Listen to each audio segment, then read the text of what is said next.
विद्यार्थी मित्रांनो, सर्वांचं स्वागत आहे YBD academy Marathi educational YouTube चॅनेलवरती. विद्यार्थी मित्रांनो, आपण मागील वर्षापासून म्हणजे 2025 पासून आरोग्य विभाग भरती 2025 ची आपण वाट बघत होतो. फायनली या पदभरतीबद्दल फास्ट प्रोसेसला सुरुवात झालेली आहे. जिल्ह्यानुसार रिक्त जागांचा संपूर्ण अहवाल मागवण्यात आलेला आहे आणि निर्देश देण्यात आलेले आहे लवकरात लवकर भरती काढण्याचे. तर आजच्या व्हिडिओमध्ये गट क आणि गट ड ची येणारी जाहिरातीबद्दल सर्वात महत्त्वाचे अपडेट मी तुम्हाला देणार आहे. अशाच प्रकारच्या माहितीसाठी, अपडेटसाठी अजूनही चॅनलला सबस्क्राईब केले नसेल तर सबस्क्राईब करा आणि बेल आयकॉनलाही ऑन करा. आणि अपडेटसाठी आपला जो स्पेशल टेलिग्राम ग्रुप आहे नक्की जॉइन करून घ्या. लिंक तुम्हाला डिस्क्रिप्शनमध्ये देणार आहे. तर विद्यार्थी मित्रांनो, जाहिरात कधी येईल हे देखील डिटेल्समध्ये सांगणार आहे आणि हे परिपत्रक काय आहे, काय माहिती मागवलेली आहे डिटेल्समध्ये सांगणार आहे. फक्त व्हिडिओ शेवटपर्यंत बघा आणि चॅनलवर जर नवीन असाल तर चॅनलला नक्की सबस्क्राईब करून घ्या. आता या ठिकाणी जे परिपत्रक प्रसिद्ध झालेले आहे ते संपूर्ण मी येथे ओपन करणार आहे. तर इथे बघू शकता आरोग्य सेवा आयुक्तालय महाराष्ट्र राज्य.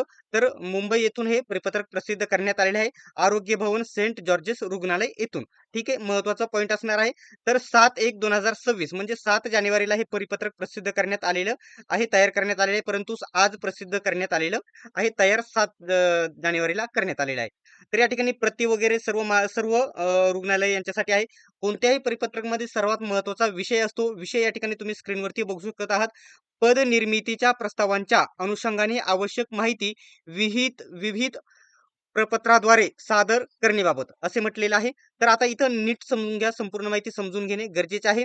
उपरोक्त विषयाच्या अनुषंगाने कळविण्यात येते की आयुक्तालयाच्या अधीनस्थ असलेल्या विविध अशा किती 58 आरोग्य संस्थांच्या, जेवढे पण वेगवेगळे गव्हर्नमेंट रुग्णालय आहे त्यांच्यासाठी बघू शकता, संस्थांच्या ठिकाणी पदनिर्मिती करण्याचा प्रस्ताव आयुक्तालयाच्या दिनांक कधीच्या, तर 21/5 म्हणजे 2025 चा आहे. तर रोजीच्या पत्रान्वये शासनास मान्यस्तव सादर करण्यात आला आहे. सदर प्रस्तावास उच्चाधिकार समितीची मान्यता घेणे क्रमप्राप्त आहे. तसेच आयुक्तालयाच्या अधीनस्थ असलेल्या आरोग्य संस्थांच्या ठिकाणी पदांच्या आकृतिबंध मंजूर करण्याची कार्यवाही शासन स्तरावर सुरू आहे. मंजूर झालेली आहे परंतु तयार करण्याचे काम सुरू आहे, हे तुम्ही लक्षात घ्या. आता पुढे सर्वात महत्त्वाचे पॉईंट आहे ते तुम्ही येथे लक्षात घ्या. त्या अनुषंगाने महासचिव 2 यांचे कार्यालय हा दुसरा मुद्दा आहे. तर यांचेकडील बघू शकता 24/12/2025 म्हणजे 24 तारखेला, आता 24 डिसेंबरचा मुद्दा, रोजीच्या बैठकीमध्ये आयुक्तालयाच्या बैठक झालेली आहे त्याच्या अगोदरच अधीनस्थ असलेल्या आरोग्य संस्थांच्या व त्याकरिता मंजूर की कशी पदे मागवलेली आहेत, मंजूर पदे किती आहेत, त्याच्यापैकी भरलेली किती आहेत आणि रिक्त पदे असलेली याबाबतचा ताळमेळ करून त्याबाबतचा अहवाल सादर करण्याच्या सूचना महासचिव यांच्याकडून प्राप्त झालेल्या आहेत. म्हणजे संपूर्ण अहवाल त्यांनी सादर केलेला आहे जिल्ह्यानुसार. ठीक आहे, आता तो कसा मागवलेला आहे पुन्हा एकदा तो लक्षात घ्या. त्या त्यानुसार सर्व आरोग्य संस्थांना प्रमुखांना निर्देशित करण्यात येते की म्हणजे जेवढे पण एवढे 58 वरती ज्या संस्था आहेत ना त्यांना सर्व निर्देश म्हणजे आदेश देण्यात आलेले आहेत. काय आदेश देण्यात आलेले आहे की त्यांच्या आरोग्य संस्थांच्या ठिकाणी, त्यांच्या ठिकाणी म्हणजे प्रत्येक संस्थेमध्ये भरलेल्या जागा किती आहेत, रिक्त असलेल्या जागा किती आहेत, खालील प्रमाणे प्रपत्राच्या अनुषंगाने सोबत जोडलेल्या पदांच्या यादीमध्ये नमूद करून कधीपर्यंत कधीपर्यंत मागवलेले आहे, तर 8/1/2026 म्हणजे 8 जानेवारी कधीच होऊन गेलेले आहे. हे संबंधित उपसंचालक मंडळ कार्यालय यांच्या मार्फत आयुक्तालय सादर करावे. तर हे परिपत्रक केव्हा प्रसिद्ध करण्यात आलेले आहे, त्या परिपत्रकामध्ये कोणकोणती माहिती देण्यात येणार आहे हे लक्षात घ्या तुम्ही. आता सर्वात महत्त्वाचे, आता या ठिकाणी जिल्ह्यानुसार कार्यालयाचे नाव असणार आहे. जिल्ह्यानुसार याच्यामध्ये कार्यालयाचे नाव असणार आहे, प्रत्येक जिल्हा असणार आहे. त्याच्यानंतर रुग्णालयाचे ट्रॉमा असणार आहे किंवा केअर सेंटरचे नाव असणार आहे, जे संस्था असणार आहे त्या संस्थेचे किंवा रुग्णालयाचे पूर्ण ते नाव असणार आहे आणि जिल्ह्याचं नाव असणार आहे. त्याच्यानंतर पद मंजुरीच्या शासन निर्णयाचा दिनांक देखील तिथे असणार आहे. त्याच्यानंतर पदानुसार सर्व रिक्त पद समजा आरोग्य सेवकची एवढी आहे, गट ड ची एवढी आहे, शिपाईची एवढी आहे, सर्व त्याच्यामध्ये अहवाल सादर केला जाईल. आणि 7व्या वेतन आयोगानुसार या ठिकाणी सुधारित वेतन श्रेणी किती असणार आहे ते देखील इथे दिले जाणार आहे. त्यानुसार शासन निर्णयानुसार मंजूर असलेल्या पदांची संख्या दिली जाईल.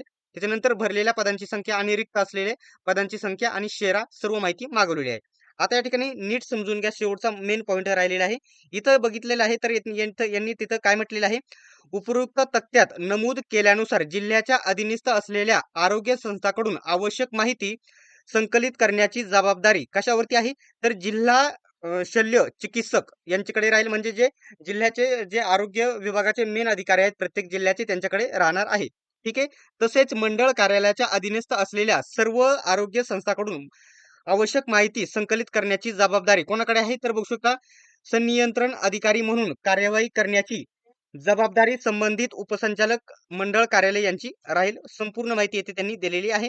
तर विद्यार्थी मित्रांनो, फायनल तुमचा एकच प्रश्न आहे की ही जाहिरात कधीपर्यंत होईल, प्रसिद्ध होईल? तर विद्यार्थ्यांना सर्वांना सांगायचं आहे, सर्व जाहिराती मार्च एप्रिल मध्ये येतील. आरोग्य विभाग, तलाठी विभाग भरती, त्याच्यानंतर आहे वन विभाग भरती आणि रेशीम संचालनालय असा विभाग. सर्व विभागाच्या मार्च आणि एप्रिलमध्ये आणि बऱ्याच वेगवेगळ्या जीएमसीच्या जाहिराती, सर्व जाहिराती मार्च एप्रिलमध्ये आलेल्या बघायला भेटतील. तर विद्यार्थी मित्रांनो, आजचा व्हिडिओ तुम्हाला कसा वाटला कमेंट बॉक्समध्ये नक्की सांगा आणि अशाच प्रकारच्या माहितीसाठी, अपडेटसाठी अजूनही चॅनेलला सबस्क्राईब केले नसेल तर सबस्क्राईब करा आणि बेल आयकॉनलाही ऑन करा. सर्वांनी व्हिडिओ शेवटपर्यंत बघितल्याबद्दल धन्यवाद. भेटूयात आपण नेक्स्ट व्हिडिओमध्ये.